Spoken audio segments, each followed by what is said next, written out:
Hello everybody, welcome to LAKEY. Subscribe to the channel if you haven't already and drop a like on this video. I am trying to hit 80,000 subscribers on this channel by the end of the year, so your subscription would be much appreciated. Also drop a like, it only takes 1 second and it makes a massive difference. And go subscribe to my main channel if you haven't already. Doing hot takes, I got the booster shot and my arm is fucking killing me, and it is Christmas at the time of recording this video and I have to get it out quickly so that I can be on time to be with my family. So let's just speed run this bitch. Kobe Bryant's championships are underrated. Take him off of those teams in 08, 09, and 010, not 010, and they do not make the playoffs. There's a chance they're like, I wouldn't even make the argument that they could be like an 8th seed without Kobe, because the West was such a fucking bloodbath in that time period, and that is really the part of those finals runs that make them so underrated. Is that if you look back, Kobe played so many really good teams in like all 3 rounds. Like some all-time, that's not a fair first round matchup, because this is a 50-win fucking team, and the Lakers still take care of business because they were on another tier with Kobe Bryant. So I do agree that, yeah, Kobe's finals runs are underappreciated, the later ones in his career, and the fact that he went to 7 finals in the span of 10 years is pretty fucking impressive if you ask me. People need to start separating and quantifying best versus greatest when debating all-time topics. Fuck me. People need to start separating and quantifying best versus greatest when debating all-time topics, because both concepts have entirely different basis of thought. Best player of all time needs to be a thing that should matter more. I feel like they're different categories, and I've said this forever. Greatness is a matter of legacy, and legacy is a much less binary thing than just good. And when it comes down to who is the best basketball players who have ever lived, like Tracy McGrady is going to rank higher on that list than he's going to rank on all-time lists, because he didn't really accomplish all that much in his career. But we all know that Tracy McGrady was fucking phenomenal. So it's a different conversation when it comes to greatness, where accolades, moments, legacy, all that kind of shit, it's a lot more nuanced and a lot more the opinion of the person. Who's better at basketball is a lot more binary and simple. So it's 2 different things, even though they are correlated. Like you can have crazy achievements, but if you're not actually that good of a player, then you're going to be ranked lower. So it's how good you are is a factor in all-time ranking. It's just not the lone thing. Jayson Tatum will never lead Boston to a title as the first option. I'm not going to say never. Never say never. Shout out my boy Justin Bieber. Just kidding. That's fucking an awful joke. Jayson Tatum is good, and I don't think it's out of the realm of possibility that he is that guy one day. That said, my expectations with Tatum and my long-term view of him has been that I feel like he's going to kind of end up being like an Anthony Davis caliber guy, which is that he's going to constantly be in the like, okay, this is the year where Jayson Tatum becomes the best player in basketball, or this is going to be the player where he's like the guy on a really good team. This is going to be the year, not the player. And it just doesn't happen, because it not really built like that, quite like that. So I think it's going to be kind of like that with Jayson Tatum, unfortunately. Every SpiderMan is the best in their own way. Only reason people dislike some of them is because they don't like the movies they're in.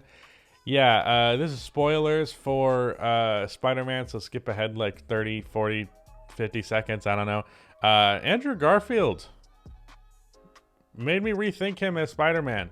Really good job on him in that movie. And the fact that he was so good made me start to kind of agree with this. I mean, I like Tobey Maguire well enough. I think he's overrated, but I still like him. Tom Holland I really like. And Andrew Garfield is good in the role. He's just been in fucking garbage movies with terrible scripts. So I see your point. I kind of agree with that. Not that they're the best in their own way. The best is the best. There's not multiple bests, but they're all good in their own way, for sure. The Lakers still could make the finals if LeBron and AD stay healthy. You know, could is doing a lot of heavy lifting in that sentence. Sure, they could. And I could date Haley Williams. It could happen. Yeah, that's all I have to say. Lonzo will spend the rest of his career as a Bull and will get his jersey retired. That'd be fucking dope. I have a weird thing where I really like it when role players are like career in one city players. Obviously, Lonzo started off his career in a different place, but like someone who just kind of spends like 15 years or 10 years with a franchise, even though they're not like that great, like Kirk Heinrich with the Chicago Bulls, Nick Collison with the OKC Thunder, Udonis Haslem is still with the fucking Miami Heat. I just appreciate when a player is like really beloved by a franchise, even though it's not that great of a player. I don't know why. It's just fun to me. So I would love if that could be the case with Lonzo. Lonzo is the kind of guy you kind of just want to have on your team for any situation. So I would have no complaints about him spending his entire career in Chicago. Shooting guard is the position with the fewest superstars because it is the least useful position. I don't actually know if that's true. I would actually have to fact check that, but it feels true. So I don't know. In terms of like the least superstars at that position, obviously they have the greatest or second greatest player at absolute worst of all time at that position. But I could see the argument where a shooting guard is just kind of like an in-between wing and guard, and to some extent you're getting the worst of both worlds. It's like comedy music where the music isn't good and the comedy is worse than it would be just as comedy. So it's like, why do I really like comedy music unless it's Bo Burnham? That's a metaphor for you there. But yeah, it's like a smaller wing, but some guard abilities, but those guard abilities are less so than they would be from a point guard. So I could definitely see how that's the most useless position. Every position has a use, but that's probably the most useless one. I would agree with that. Not to say that there's not versatility within what is expected of a player, but the typical archetype of a shooting guard is basically a point guard mixed with a wing that does both of those things worse than a point guard or a wing would do them. Jokic is pretty easily the best offensive center of the three-point era. Not only that, I believe that he is the best offensive center, period. But without a doubt, he's definitely the best of the three-point era. I mean, if you want to make the argument that he's only as good as he is because of floor spacing and all that, or not necessarily only as good as he is, but like it's definitely a huge factor in why he's so good. To that end, I disagree, but I could see your point there, and I'm not going to be mad at you if you think there are offensive centers better than Jokic. And bear in mind, I'm saying offensive, not scoring. Overall offense, I think Jokic just brings more to the table offensively than any other big man in league history, which is pretty fucking bold of a claim, and I plan on making a video on it at some point. But yeah, he's that dude. Paul George is the best non-guard shooter ever, three-point specifically. Kevin Durant would be mid-range. I actually think that's true. I mean, again, something that I would, if I really wanted to know for sure, I'd look real deep into it. But Paul George is like 6'9", and almost all the greatest shooters of all time, if you think about it, are point guards and shooting guards. And if they're small forwards, they're like smaller small forwards. Paul George is like power forward height. He just plays shooting guard and small forward. And I guess you could say some people would call Paul George a guard. I strongly disagree. He's a wing.